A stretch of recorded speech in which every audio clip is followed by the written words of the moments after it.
Alors, dans cette vidéo, on va voir comment créer un ATS. Alors, comment créer votre ATS et complètement gratuitement, hein. Donc, comment on va utiliser les outils de Google, donc qui sont Google Forms et Google Sheet. Objectif de la création de, je dis cet ATS, mais en fait, vous allez voir, on va créer deux ATS. L'objectif, c'est de centraliser tous les documents de vos candidats, mais surtout de centraliser toutes les candidatures. C'est-à-dire que si vous voulez faire un suivi des candidats que vous avez retenus ou pas retenus d'ici 3 mois, 6 mois, 2 ans, 4 ans, eh bien, ça va être facile, tout sera au même endroit. Quand vous répartagez une candidature avec le CV, les documents, les certificats, les références, tout sera au même endroit, donc vous n'aurez pas besoin d'avoir plusieurs fichiers. Et tout ça, comme je disais, encore avec les outils de Google et de façon gratuite. Alors, on va commencer déjà par créer un premier ATS qui, pour moi, est un ATS de prise de contact, c'est-à-dire comment, avec mes candidats, sur les différentes plateformes, que ce soit les réseaux sociaux, des sites d'affichage, mon propre site web, comment je veux que mes candidats m'écrivent. Alors souvent, les gens voient les offres d'emploi depuis leur cellulaire, donc ils n'ont pas leur CV avec eux, ils n'ont pas leur CV dans leur cellulaire pour le télécharger. Donc ce que je veux, c'est une fiche de prise de contact très simple, très rapide, et que dès qu'un candidat va remplir cette fiche-là, je reçoive une alerte pour être capable de l'appeler immédiatement. On sait que les belles candidatures sont rares, donc quelqu'un qui est prêt à changer d'employeur, bah, c'est maintenant. Donc il remplit un formulaire qui est très simple, on va voir qu'est-ce qu'on pourrait mettre à l'intérieur, et dès qu'il a fini dès qu'il a validé son envoi, vous recevez une alerte via votre courriel et là, ça vous permet de prendre contact directement avec lui selon les coordonnées qu'il vous aura mentionnées, soit par courriel ou par téléphone. Alors, on commence tout de suite par les outils qu'on va utiliser. Alors, on va sur Google, on va tout de suite aller dans Google Forms et on va aller chercher un document. Alors, vous allez pouvoir créer votre document directement. Donc là, document vierge. Vous allez voir que peut-être que Google va vous proposer déjà des modèles selon ce que vous avez déjà utilisé. Donc c'est sûr que moi, il me propose formulaire de candidature. Vous allez voir, on en a déjà fait plusieurs par le passé. Euh, donc si vous avez pas de modèle parce que vous n'avez jamais utilisé Google Form, bah, vous allez partir d'un modèle vierge et vous allez avoir un document qui se présente comme ça. Vous allez pouvoir le bâtir par vous-même. Alors, pour gagner du temps dans la formation, je vais revenir en arrière et je vais aller chercher un formulaire qui existe déjà, qu'on a déjà créé. Bon, là, c'est un modèle. Alors, hop, c'est pas celui-là que je voulais prendre.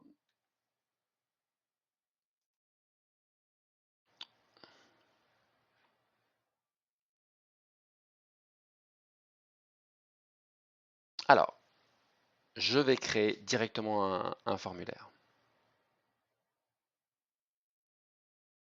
Donc, formulaire de candidature, ça, c'est ce qu'on appelle, ce qu'on va appeler notre formulaire classique, simple, pour que dès qu'un candidat a envie de déposer une candidature parce qu'il a vu votre offre d'emploi, eh bien, il puisse le faire le plus simplement possible. Alors, première des choses, c'est que formulaire de candidature, vous pourriez modifier le titre, vous pourriez insérer quelques commentaires. Qu'est-ce que vous avez besoin? Nom, prénom de la personne, son adresse courriel, son numéro de téléphone. Là, vous allez pouvoir mentionner les types de postes que, alors admettons, je ne sais pas, moi, vous avez des techniciens. Alors, technicien, vous avez des soudeurs, vous avez des chauffeurs. Ok, donc là, le candidat va pouvoir choisir sur quel poste il veut. Puis admettons que vous auriez la possibilité à ce que les gens choisissent plusieurs métiers, bah, vous allez être capable de soit mettre case à cocher, soit tout simplement choix multiple, hein. Donc là, si vous voulez que la personne n'ait qu'une possibilité, vous allez choisir choix multiple. Si vous voulez qu'elle ait plusieurs possibilités, vous allez marquer case à cocher.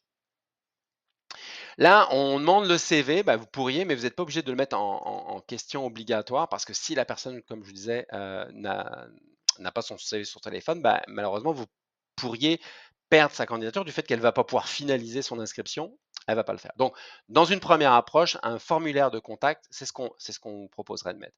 Après, ce que je peux vous proposer de mettre aussi comme question, c'est par exemple les disponibilités. C'est-à-dire que on peut aller chercher tout à fait à quel moment pouvons-nous vous contacter dans la journée. Ça, à mon avis, c'est une bonne façon d'être en contact avec les candidats.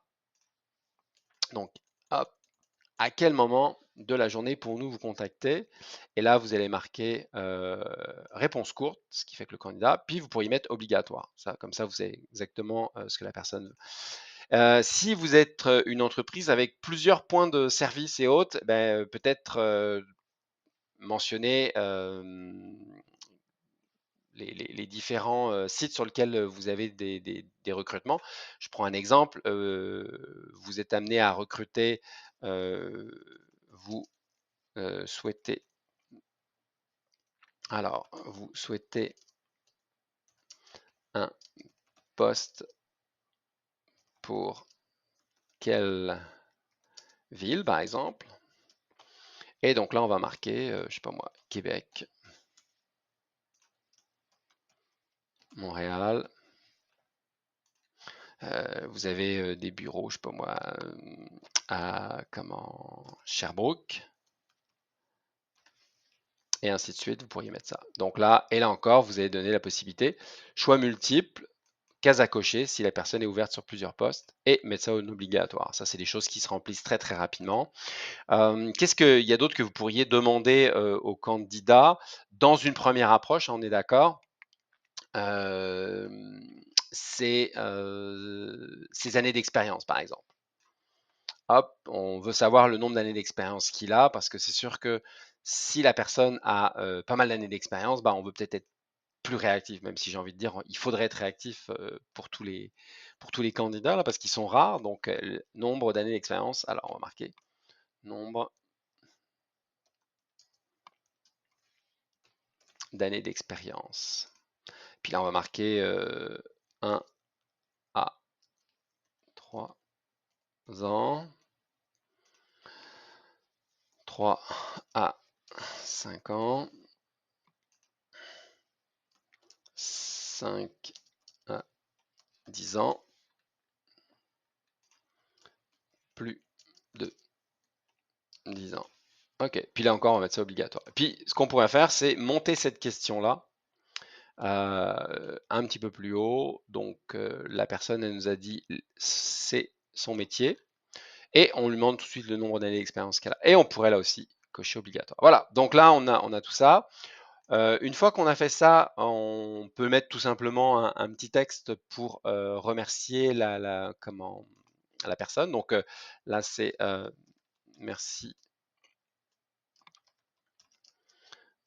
de votre confiance, par exemple. Nous allons vous contacter rapidement.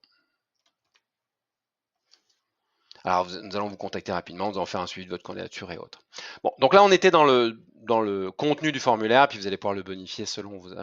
Ce que moi, je vous conseille aussi, c'est de mettre le logo de votre entreprise. Donc là, par exemple, on va aller ici et on va aller choisir une image. Donc, on va aller chercher sur notre ordinateur, importer, parcourir. On va chercher moi, je pense qu'il faudrait mettre le logo de votre organisation.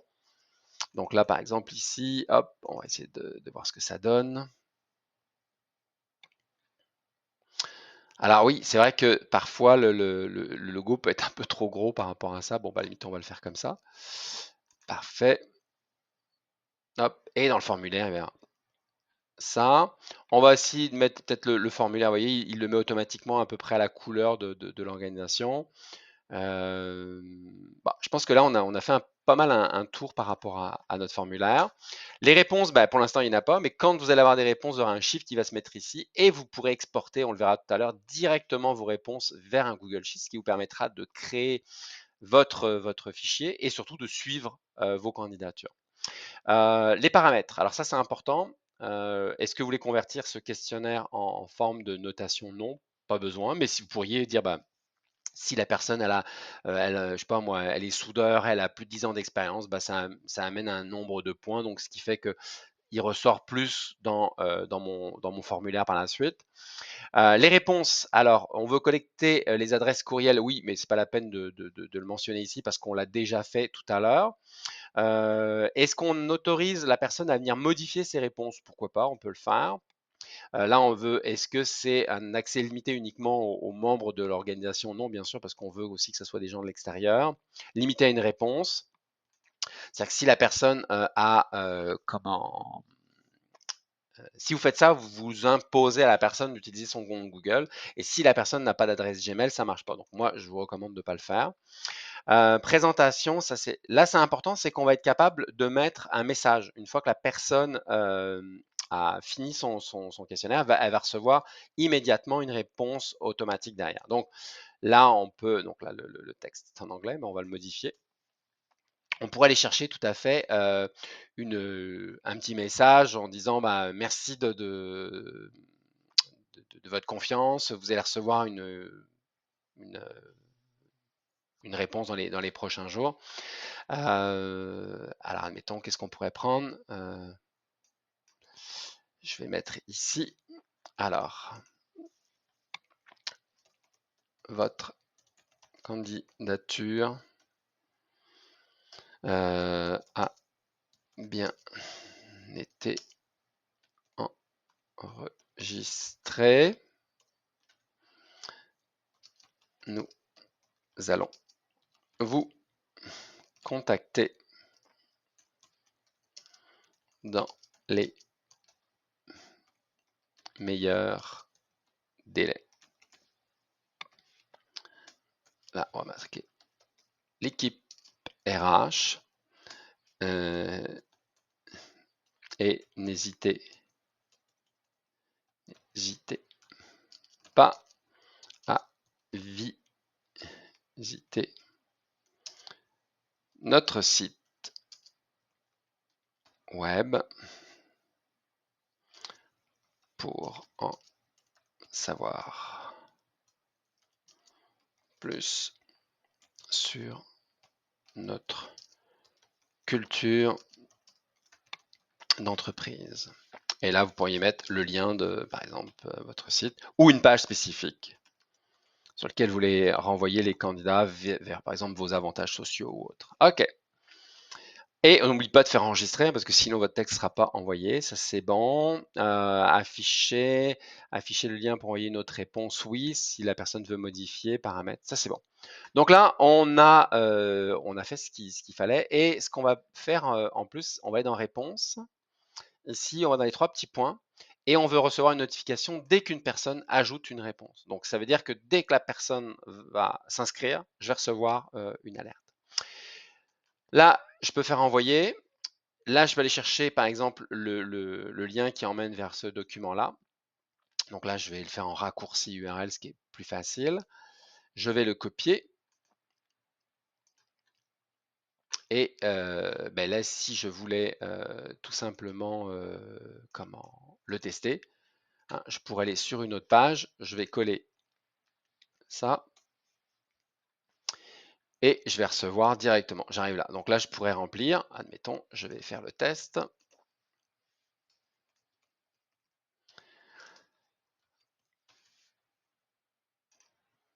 Hop.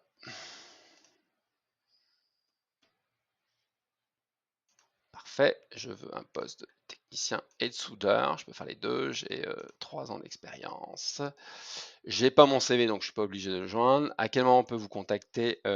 Le matin avant 8 heures ou après 16 heures et les fins de semaine. Je suis déjà à l'emploi, donc je veux pas qu'il m'appelle à n'importe quel moment, ça c'est bon. Pour quel poste, pour quelle ville? Bah, Québec. En fait, moi je suis ouvert sur les 3. OK. Envoyer. Et c'est fait. Donc là, je reçois ça, je peux modifier, comme je disais, ma réponse, je peux envoyer une autre réponse et je peux aller visiter le site. Alors, qu'est-ce qui se passe une fois que ça c'est fait? Bah, vous allez recevoir, hop, immédiatement une notification.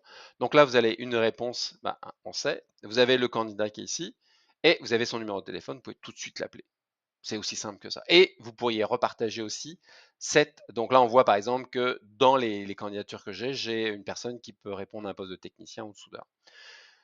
On voit le nombre d'années d'expérience. Donc là, forcément, il n'y a pas encore beaucoup de statistiques parce qu'on n'a qu'un candidat, mais on verra que quand on a des candidatures qui sont plus importantes, on est capable d'avoir plein d'informations. Alors voilà, ça c'était pour le formulaire le plus simple possible, qui est le formulaire de prise de contact. Donc là, on ne va pas chercher énormément d'informations.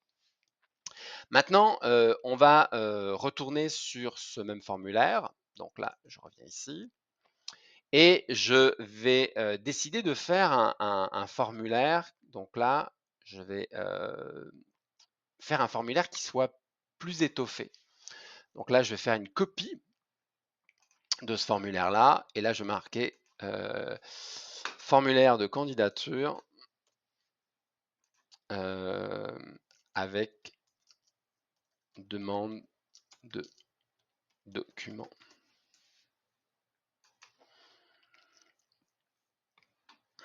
Donc là, c'est sûr que on va aller bonifier un petit peu notre texte. Donc là, je vais aller chercher un peu plus de contenu. Là, on est dans le deuxième formulaire. Donc là, on va aller mettre ça avec un peu plus de matière. Je prends un exemple encore. Ici, c'est, je sais pas, on pourrait marquer félicitations, votre candidature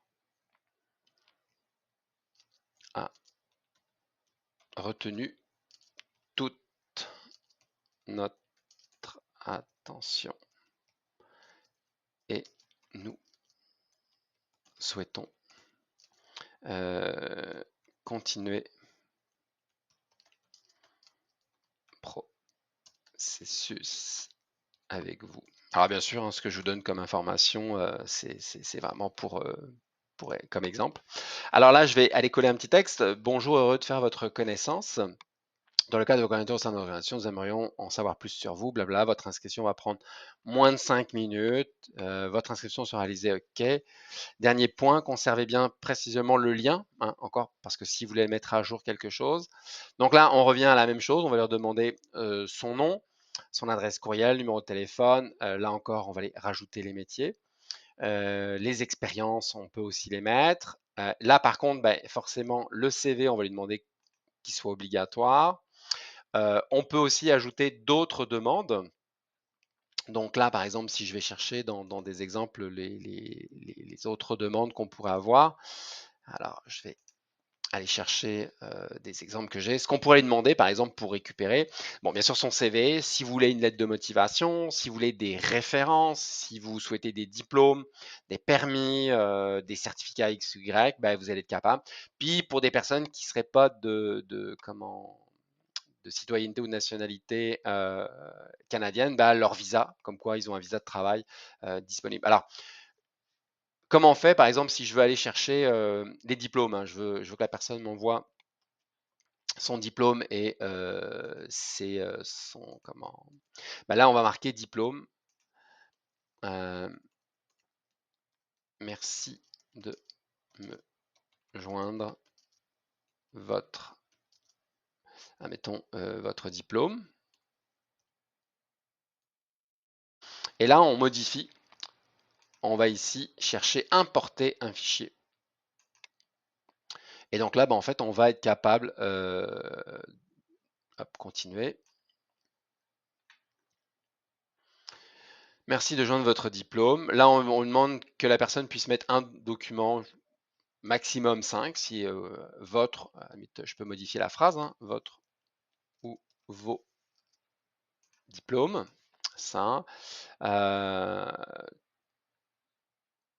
N'autoriser que certains fichiers. On pourrait par exemple demander du PDF, du document. Moi, je pense que c'est ce qu'on a besoin. Je pense qu'on n'a pas besoin d'autre chose. Puis à la limite, une image. Ouais, ça peut être si la personne a pris en photo. Ok, donc ça c'est bon. On revient sur le CV, même chose. On va lui demander un document. Donc là, c'est importer un document. Et puis là, on va prendre document ou PDF. Ça, c'est bon. Ça, on avait à quel moment on peut vous contacter? Ben, c'est sûr qu'on n'a plus besoin de cette question-là. On l'a déjà abordée dans le premier fichier, donc on va être capable de supprimer ça. Voilà. Et puis, bah, je pense qu'on a. Puis on pourrait bien sûr ajouter d'autres choses, hein. Là, je parlais de diplôme, on pourrait demander des permis et autres. Ah, en créant ça, en fait, là, j'ai oublié de marquer, c'est me joindre votre ou vos diplômes. Vous avez remarqué que j'ai pas mis cette question obligatoire parce que si la personne n'a pas de diplôme, eh ben, malheureusement, elle ne pourrait pas finaliser son recrutement. Elle serait obligée de mettre quelque chose de tout autre et c'est pas ce qu'on veut. Alors là, on a fait un tour. Réponse, bah, on n'en a pas. Bien sûr, forcément, la personne n'a pas encore. Les paramètres, même chose, hein. Quand on veut recevoir une alerte, on va recevoir une notification. Là, on a tout et on va aller regarder dans la présentation. On a bien le rappel du message. On pourrait mettre un autre message. Enfin, on pourrait être. Si vous avez beaucoup de demandes, vous pourriez mettre une barre de progression. Ça permet au candidat de voir où est-ce qu'il en est par rapport à son inscription. Et là encore, on a terminé. On peut regarder ce que donne le document. Donc là, c'est assez simple de voir ce que va donner le document. Donc là, je vois qu'il y a trop d'espace dans mon texte, donc je vais aller le modifier. Alors, je vais aller modifier ça tout de suite dans le formulaire.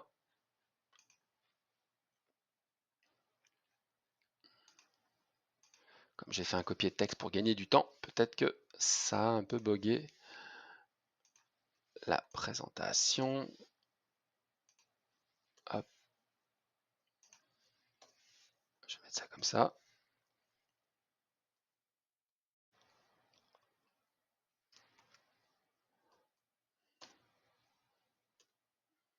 Faut pas oublier qu'un document, même si c'est un document administratif, il doit être beau.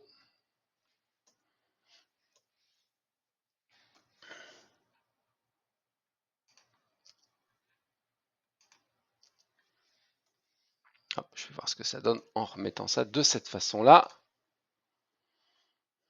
Ok, là ça s'est mis un peu mieux. Je vais faire encore un espace ici.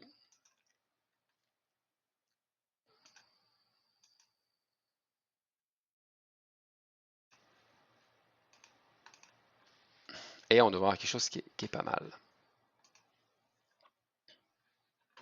Voilà, on a notre formulaire, on a les champs à remplir, on a la possibilité d'ajouter des documents et autres, et on voit le formulaire. Alors maintenant, ce que je vais vous partager, c'est un exemple concret d'un outil qu'on a. Donc là, c'est bien sûr une maquette, hein, que je vais pouvoir vous partager.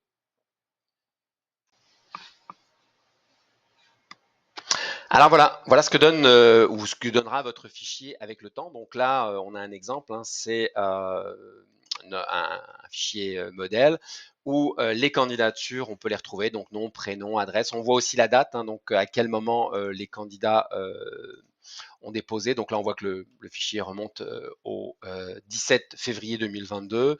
On a les adresses courriels, on a accès directement au CV des candidats, leur certificat de travail, diplôme, notes si ils n'ont pas encore reçu leur diplôme, les attestations des derniers employeurs, les certificats de police ou extrait de casier judiciaire. Bon, pourquoi on demandait ces informations-là? C'est parce qu'on faisait du recrutement à l'international et qu'on voulait valider certaines compétences et certaines normes.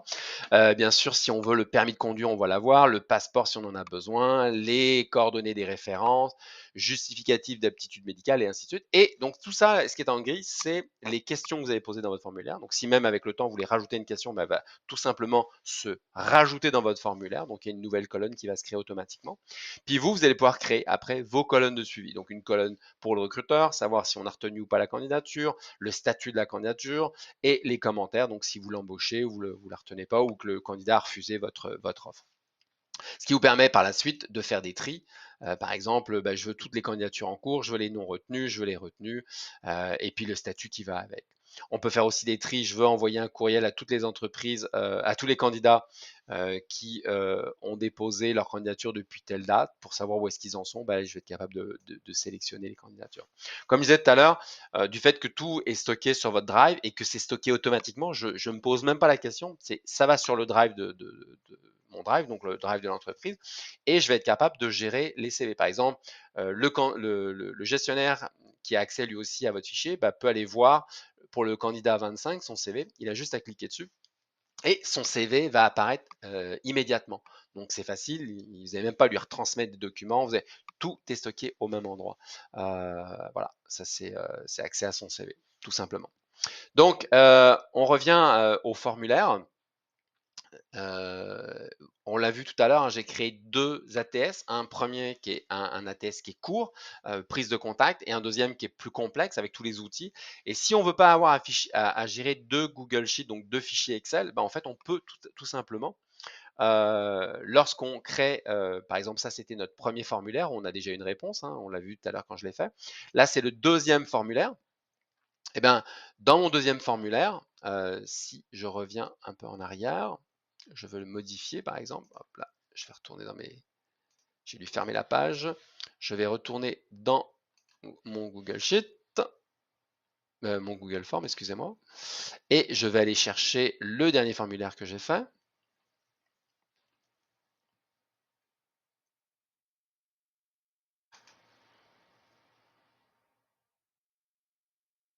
Et là, j'ai pas de réponse, mais quand je vais avoir des réponses, parce que j'ai envoyé ce formulaire-là à un candidat pour lequel on a retenu sa candidature, et bien là, je vais, au lieu d'afficher un nouveau fichier Excel, je pourrais aller tout simplement modifier. Alors là, c'est sûr que je l'ai déjà fait, mais je pourrais aller modifier et mettre que ça arrive dans le même onglet. Par exemple, comme ici, je vais, hop là, il en a déjà créé un, mais je pourrais sélectionner une feuille existante et donc faire que les réponses de mon premier formulaire prise de contact arrive directement dans la feuille existante, donc du formulaire complet ou vice-versa, tout simplement. J'ai juste à les choisir après et ça va se faire. Tout sera dans le même fichier. Donc, c'est très, très facile dans la gestion des candidatures. On a fait un tour assez rapide. Reste à vous maintenant de m'écrire ou de nous poser toutes vos questions si vous souhaitez aller plus loin par rapport à ces ATS qui sont personnalisables et surtout complètement gratuits. Alors, bonne utilisation et bonne gestion de vos candidatures.